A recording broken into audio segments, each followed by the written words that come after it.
한번 따라 하시겠습니다. 앞으로 나아가려면 한 장 넘겨주시겠습니까? 호주의 신학자였고 주석가였던 이분이 돌아가셨습니다. 한 20년 전에 돌아가셨는데 이분이 많은 주석서를 썼습니다. 그래서 목회자들이라면 한 번쯤 이름을 들어본 그런 분인데요. 이분이 신약학자였기 때문에 신약 성서에 이제 주석서를 많이 썼는데 그러면서 본인이 깨달은 게 뭐냐면 이 사복음서에 보면요. 사복음서에 보면 예수님의 그 이적, 기적 사역들이 많이 있잖아요. 특별히 치유 사역 가운데에 병을 고쳐주시는 거예요. 이 병을 고쳐주시는데 어떤 부류의 사람을 가장 많이 고쳐주셨느냐? 이게 약간 통계가 나올 것 아닙니까? 매니. 요즘식으로 말하면 시각장애인이죠. 그러니까 눈먼 사람을 가장 많이 고쳐줬다라는 거예요. 그 기사가 제일 많다라는 거죠. 그리고 앞을 봐야 되는데 앞을 보지 못하는 사람을 고쳐줬다. 이것은 곧 어떤 일이냐면 한 장 넘기시고요. 맹인의 치유는요. 하나님의 권능입니다. 다시 말하면 하나님만이 하실 수 있는 일이라는 거죠. 근데 예수님이 눈먼 자의 눈을 뜨게 하셨고 앞을 보게 하셨다라는 것은 예수님이 곧 누구시라는 거예요? 하나님이시라는 의미라는 겁니다. 또한 앞으로 올 메시아가 구약 성경에서 그렇게 예언하고 있는 앞으로 올 메시아가 할 일이라는 거죠. 메시아의 사역이라는 겁니다. 우리가 앞을 볼 수 있다고 해서 우리는 맹인이 아닐까요? 일전에 제가 이 부분에 대해서 말씀드린 적이 있습니다. 그렇지 않습니다. 눈을 뜨고 있으나 앞을 보지 못하는 영적 맹인이 있다라는 거죠. 하나님을 알지 못하고 예수 그리스도를 알지 못하는 사람은 다 영적 맹인입니다. 오늘 본문의 내용은 발람이 모압 왕 발락의 요청을 받아 그냥 요청만 받았겠습니까? 많은 예물을 줬습니다. 많은 뇌물을 받고 이 발람이라는 이방 선지자가 이스라엘 백성들을 저주하기 위하여 이제는 가는 거예요. 그러면 발람이라는 사람이 누굴까요? 발람이라는 사람은 메소포타미인입니다. 메소포타미인. 이방인이라는 의미죠. 이스라엘 백성이 아닙니다. 근데 그 일대에 그래서 아주 유명한 그러니까 예언자, 선지자 이런 아주 종교인으로 요즘식으로 말하면 우리식으로 말하면 아주 일어난 무속인이라는 거죠. 그래서 종교적인 이런 큰 힘을 행사했던 사람이었던 것 같습니다. 그러니까 바로 그 옆에 있던 이 모압의 왕 발락이 이 사람을 초청하는 거죠.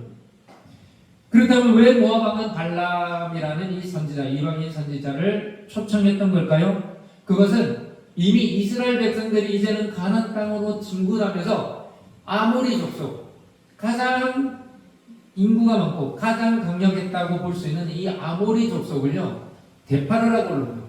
그희가 아모리 족속이 씨를 말리다시피 하고 올라옵니다. 이 소문이 그 주변 국가들에게 삽시간에 퍼져갔다라는 거예요. 그런데 가만히 보니까 이스라엘 백성들이 어디로 올라오고 있어요? 요단 서편으로 넘어가기 위하여 요단 동편에 있는 모압 땅을 올라오고 있었던 거예요. 그러면 이 다음 대상이 누가 됩니까? 바로 이제 모압이 먹이의 대상이 된다라고 생각했던 거예요. 그렇기 때문에 군사적으로 우리가 이스라엘 백성들과 맞서면 우리는 질 수밖에 없다. 그러니 종교의 힘을 빌려서 이 백성들을 저주하면서 이 백성들이 저주를 받으면 이스라엘 백성들이 저주를 받으면 혹 우리가 이길 수 있는 승산이 있지 않을까 그렇게 생각을 했다는 거죠.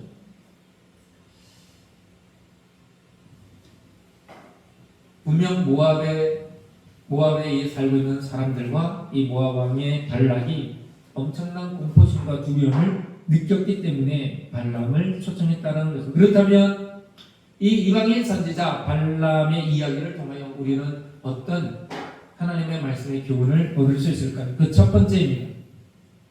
제일 먼저 영적 맹인에서 벗어나는 것. 우리가 이게 볼 수 있다고 해서 모든 걸 다 보는 게 아니죠. 사실 우리가 우리의 눈으로 볼 수 있는 것보다 보지 못하는 세계가 더 많이 있습니다. 여러분, 작은 미생물 여러분 현미경으로 보지 않으면 우리 눈으로 못 봅니다. 여러분, 빛들 중에서도 가시광선 외에는 우리가 보지 못합니다. 여러분, 엑스선을 그 레이저 이런 선 다 보십니까? 못 봅니다. 발람은 발락의 요청에 따라 이스라엘 백성들을 저주하기 위해 아침 일찍부터 채비하여 길을 떠납니다.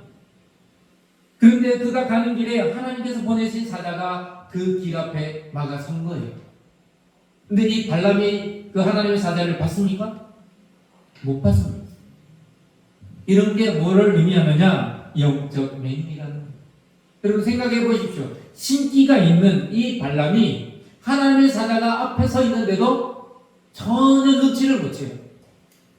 여러분, 이 세상에 점을 보고 흔히 무속이라는 신내림을 받아서 신기가 있는 평범한 사람들보다는 뭔가를 잘 알고 잘 맞추겠죠. 저는 거기까지 인정을 합니다. 그러나 거기까지라는 거예요. 그들이 아무리 어떤 신을 내려받는다 할지라도, 그 어떤 잡신을 내려받는다 할지라도 그들은요 미래를 볼 줄 모릅니다.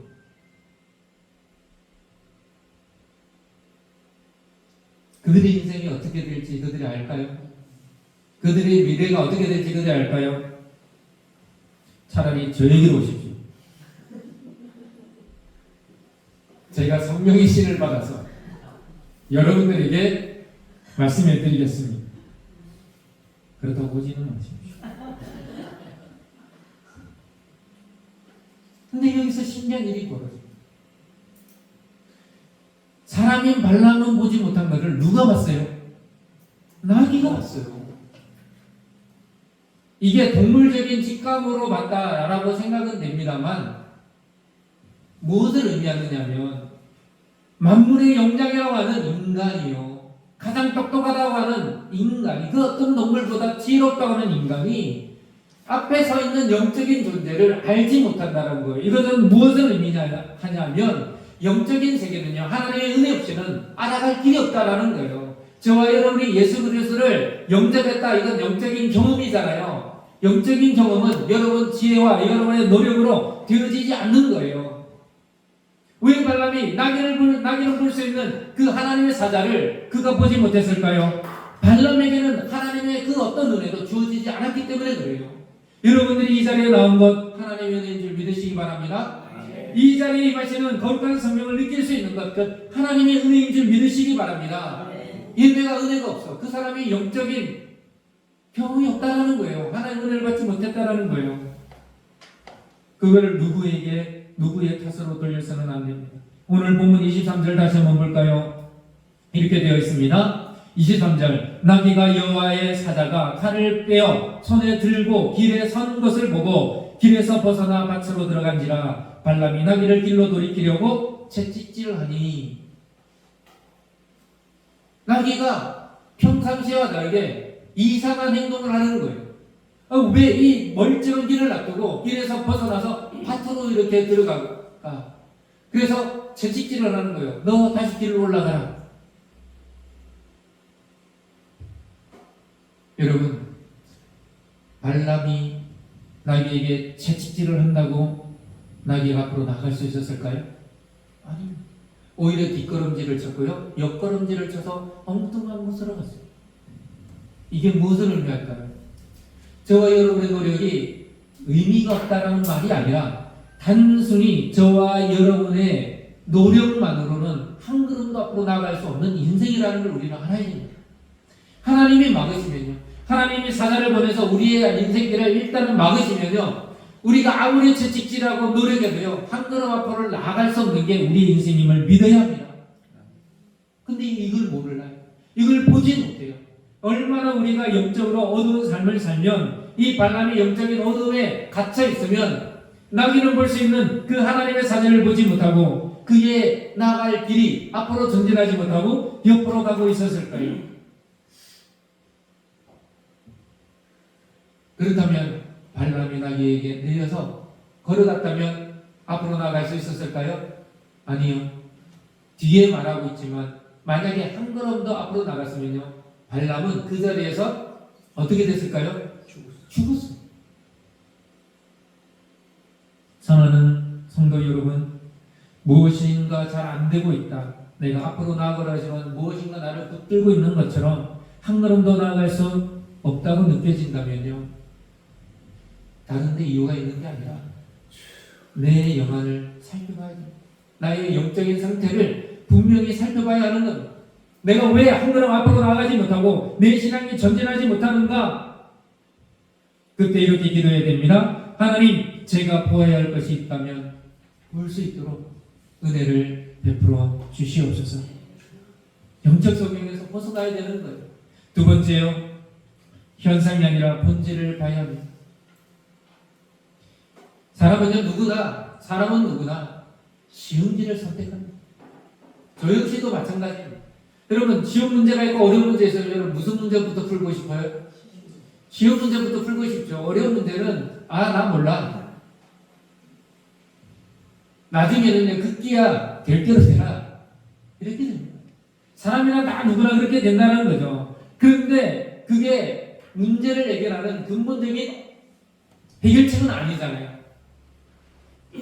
그렇다면 내게 주어진 문제를 근본적으로 해결하는 건요, 현상만 볼 것이 아니라 본질도 봐야 한다는 거죠. 28절을 볼까요? 나귀가 말하는 내용입니다. 28절을 보면요, 여호와께서 나귀의 입을 여시니, 입을 열어서 사람의 말을 하게 하시는 거죠. 발람에게 이르되 내가 당신에게 무엇을 알렸기에 나를 이같이 3번을 때리느냐. 나귀가 잘못했어요? 아닙니다. 오히려 잘못은요, 발람에게 있는 거예요. 그러니까 이 이야기의 전말을 알게 되면 이 발람은 나귀에게 엎드려 절을 해야 되는 거예요. 그런 상황인 거죠. 그러자 발람이 이렇게 대답합니다. 발람이 나귀에게 말하되 내가 나를 거역하였기 때문이니 내 손에 칼이 있었다면 곧 너를 죽였으리라. 이게 인간이라는 거예요. 발람이 하는 말을 잘 들어보세요. 누가 거역했다라는 거예요? 네가 내 뜻을, 내 명령을 거역했다. 나는 너에게 전진하라고 계속 재촉질했는데 너는 전진하지 않았다. 곧 이것은 나의 명령에 대한 거역이라는 거예요. 그 결과로 내가 내 손에 칼이 있었으면 너를 어떻게 했다고요? 이게 인간이라는 거예요. 이게 사람이라는 거예요. 네가 내 뜻대로 안 해? 그럼 너는 죽어야 마땅한 존재야. 이렇게 생각하는 것이 사람이라는 거예요.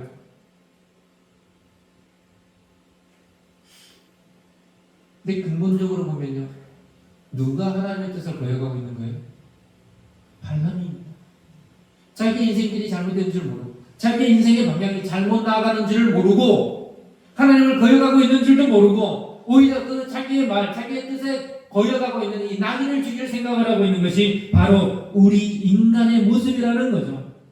동물들이요, 평상시 하지 않던 행동을 하면 뭔가 일이 있는 겁니다.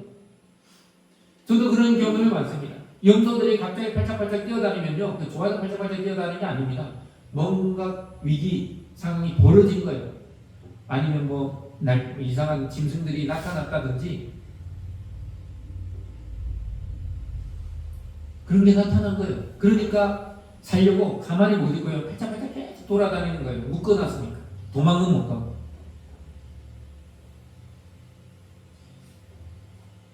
왜 그렇게 소문난 이 발람 선지자가 이 사실은 알지 못했을까?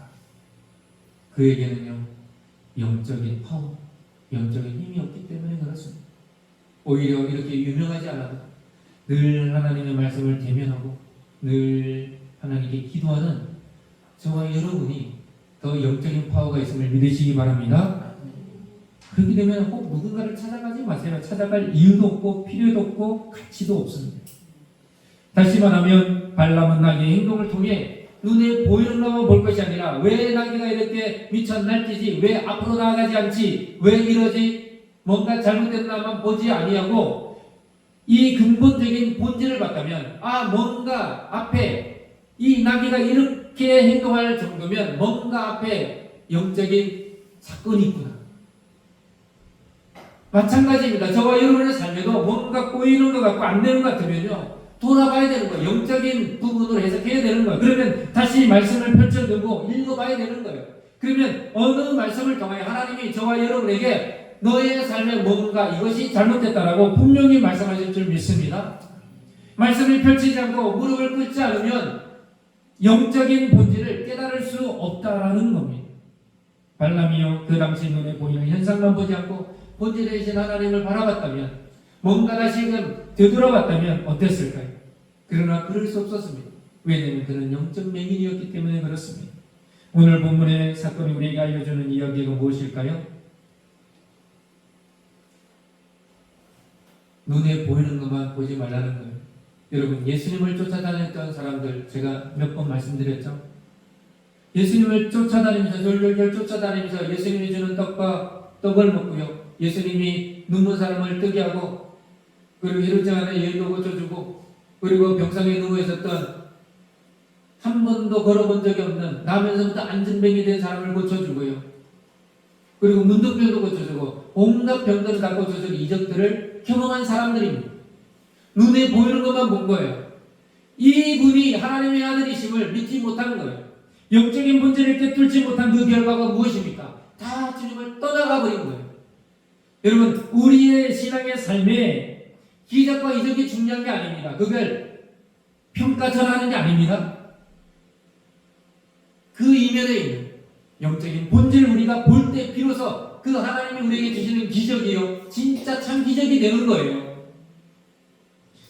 사랑하는 교회 여러분, 눈앞에 보이는 현상만 보지 마시고 그 본질 속에 임하시는 주님과 그분의 뜻을 바라볼 수 있는 은혜가 있기를 소망합니다. 마지막 세 번째, 하나님께서 기뻐하시는 일에 순종해야 합니다. 우리 34절 다시 한번 볼까요? 발람이 여호와의 사자에게 말하되 내가 범죄하였나이다. 당신이 나를 막으려고 길에 서신 줄을 내가 알지 못하였나이다. 당신이 이를 기뻐하지 아니하시면 나는 뭐 하겠다고요? 지금 발람이 가는 길이 무슨 길이었다고요? 이스라엘 백성들을 저주하러 가는 길이었어요. 근데 그 하나님의 사자를 보고 대면한 결과 오늘 이런 고백이 나오지요. 내가 범죄하였나이다. 내가 죄를 지었다라는 거죠. 내가 당신이 여기 서신 줄을 알지 못하였나이다. 그러면서 뭐라고 말합니까? 당신이 이를, 내가 가는 이 길을 기뻐하지 않으면 내가 돌아가겠다. 여러분, 우리식으로 말하면 이게 회개입니다. 물론 발람이 온전히 회개를 하는 건 아닙니다. 믿지 않는 사람이었고 하나님을 섬기지 않는 사람이 이 정도의 고백을 한다는 것은요, 하나님을 그동안 오랫동안 믿어왔던 사람들이 본인이 잘못했음에도 불구하고 회개하겠노라, 내가 돌아서겠노라 자백하지 않고 고백하지 않는 것과 비교하면요, 우리가 부끄러운 거예요.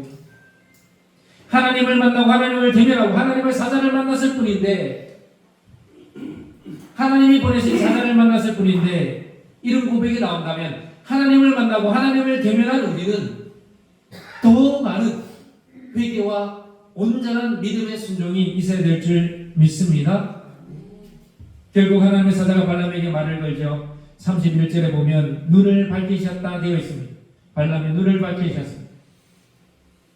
우리 스스로 볼 수 없는데 하나님의 은혜로 보게 됐다는 의미죠. 이 질문 속에 먼저 저의 부끄러운 모습을 발견했습니다. 사자의 말은 곧 하나님의 말씀과 같습니다. 하나님의 말씀을 들을 때에 나의 단점과 나의 잘못, 나의 허물, 나의 죄악이 보이게 되는 거예요. 하나님의 말씀을 보거나 듣지 못하면요, 아무리 보려고 해도요, 아무리 거울 쳐다봐도 나의 단점과 허물이 보이지 않습니다. 중요한 것은 말씀의 거울인 줄 믿으시기 바랍니다.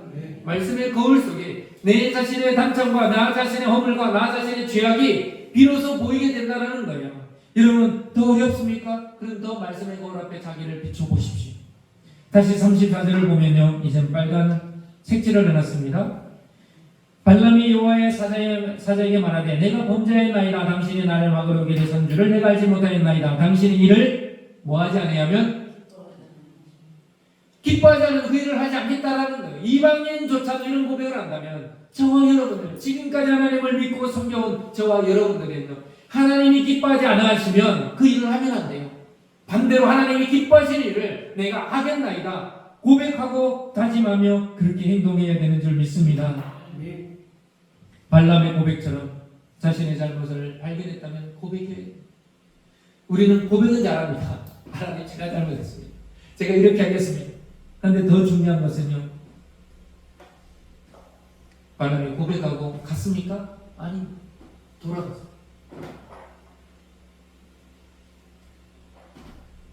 내 잘못을 알고 내 잘못을 인정하고 내 잘못을 고백하지만 고백한 대로 행동하는, 믿음으로 순종하는 그 삶이 우리에게 너무 부족하다는 거예요.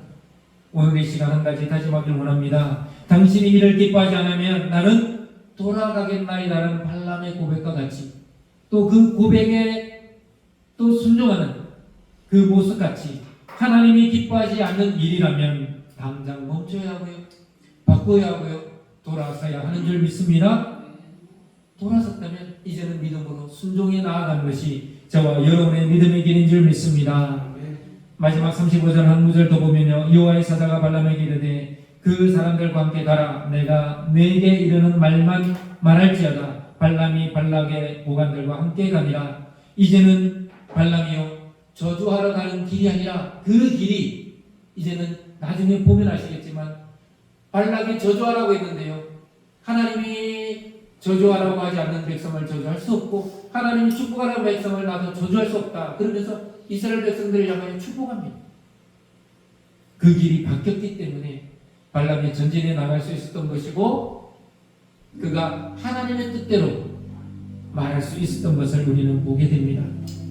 중요한 것은 하나님이 기뻐하시는 일을 선택하고 선택한 그 일에 순종하는 삶인 줄 믿으시기 바랍니다.